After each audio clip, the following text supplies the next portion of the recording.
Alright guys, I just wanted to make a video showing some spare parts you typically want to pick up, especially as a beginner learning to fly a Trex 450. Pick up as many servos as you can get. Whether you crash or not, you don't know if these are just going to go out or break. These are my HXT 900s. These are only a couple dollars a piece off of Hobby King. I just get a whole bunch at once. They're pretty good servos. They're fast, they're accurate.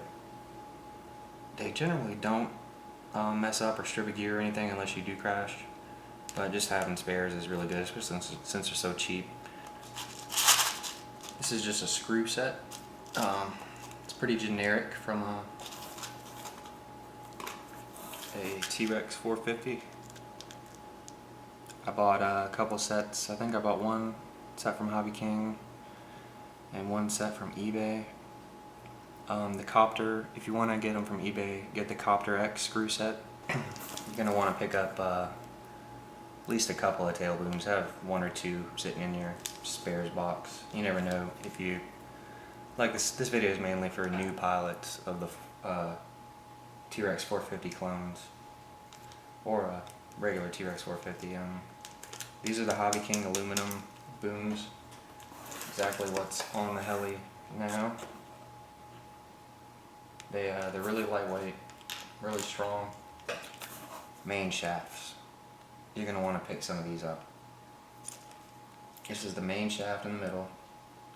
Screws in with the Jesus bolt up here, and it goes down, and then another bolt screws it into the gear assembly. You're going to want to pick these up. The first thing that bends or breaks, if you get in any kind of crash, or even not, if your head's a little bit off balance or something, eventually these will warp out. I found these are pretty good actually from Hobby King. These are the V2 main shafts, and they come with a collar and two set screws.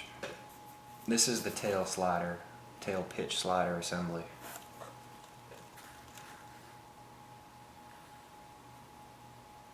This is actually an aligned part.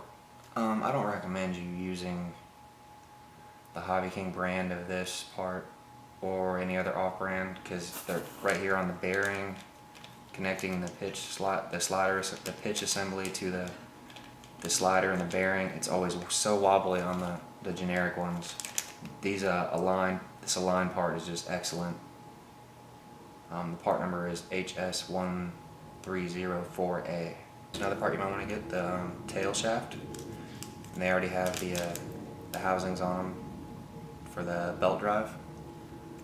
It's another very good part to get on Hobby King for the V2 450.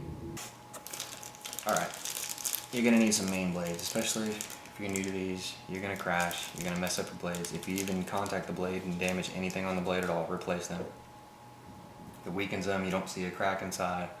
They blow apart when you try to take off or when you spool up. I've done it. Don't do it. They're cheap. Hobby King fiberglass blades. They're very cheap. I want to say like $3 a set or something. Just buy like 5 sets. Alright, these are feathering shafts. You can get them from, I got this set from Hobby King for the V2. Make sure they're 4mm feathering shafts for a 450. You could use any ones, but the Hobby King ones work pretty well. Pretty strong, they don't bend real easy. This is the shaft that sits inside of the head assembly. You're holding the blade grips together. And there's some bearings in here too you might want to pick up. I don't have any spares of those to show you, but this is the most important part. You can usually reuse the bearings. These will get bent on every single contact or crash or anything, or sometimes even if you just spool up too fast if you don't have your all from Hobby King. They're really cheap. Just show you. They replace all the links all the way around, I think, with this set.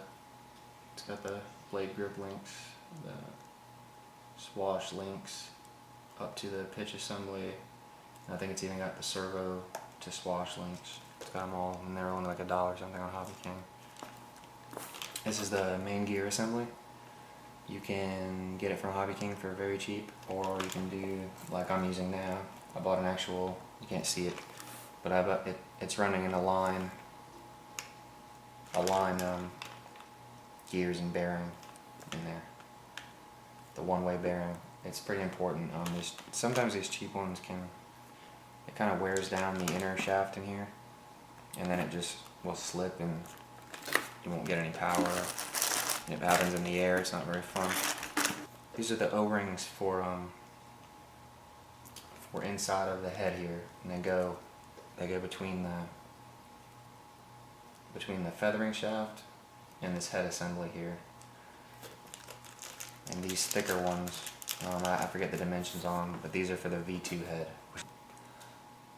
Pick up if you want to get extra batteries, or if you even want the first battery for your kit model that you purchased and you're going to build, I would really highly recommend these Zippy Flight Max 2200 milliamp 20C LiPo packs from Hobby King. They're really good.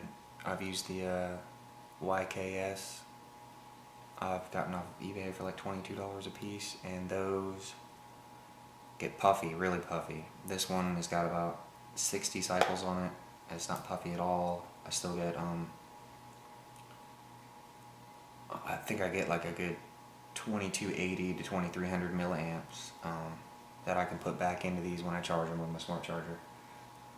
Well worth the money. They're not even that much money. I think like $12 something. Don't quote me on that, but they're not far off from it. You're gonna want some CA glue for any parts you're gonna screw, any screws you're gonna screw into plastic. Get this from Hobby King. It's extremely cheap. Again, everything on there is cheap. It's the medium, like the medium thickness CA glue. It takes a little long to dry, but once it does, it holds really strong, and it just works great. I love this stuff. You're gonna want a magnet of some type. It doesn't really matter what brand or where you get it or whatever. Harbor Freight Tools, cheapest place I can find to get these. Pick up a set of these off of eBay. What sizes you're gonna need? You're gonna need 1.5 millimeters, and you're gonna need a 2 millimeter. And there's not very many 2 millimeters on here. One of the only 2 millimeter spots I think is right here with the blade grips, where the screw would, the bolt that tightens down the blade grips is a 2 millimeter. Mine came in a set off of eBay for really cheap, with a 1.5 and a 2 millimeter of this style. They've been really good. If they look like this one, they're probably pretty good. The other set I got, because you're going to need two 1.5 millimeters whenever you go to take the feathering shaft out, because you're going to have to go one in each side. So I bought this is a generic like hobby tool set from Harbor Freight Tools for like, I don't know, like $12, but it actually has the 1.5, it's got a 1.3, it's got the 2, it's got all sizes you could even think of, and any Phillips or standard bits you could want, and you would want it all. It can do everything on this model here. And so you put both the 1.5 on this, and you got the 1.5 here, so you can get the feathering shaft bolts out. Pick up two is a caliper. This is to measure any kind of tolerance you want to. You don't really need this for measuring like swash lengths and stuff. Maybe an initial setup, this might come in handy. You're gonna definitely want to pick up a blade pitch tool. This measures the blade pitch. It's pretty simple the way it works.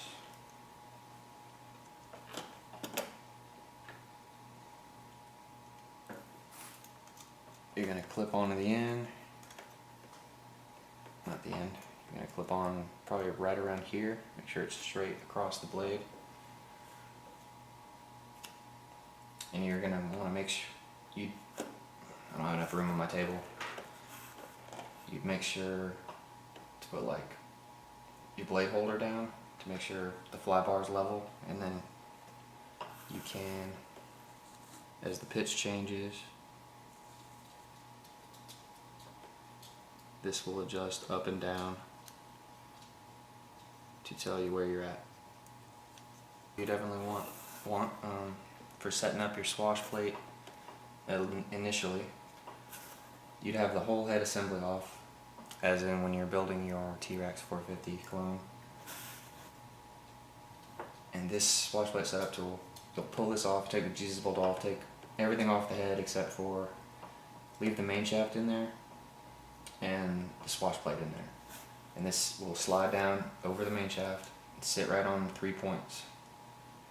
And you can get very precise how level your swash plate is. If all three are touching lightly on this measuring tool, your swash plate's level.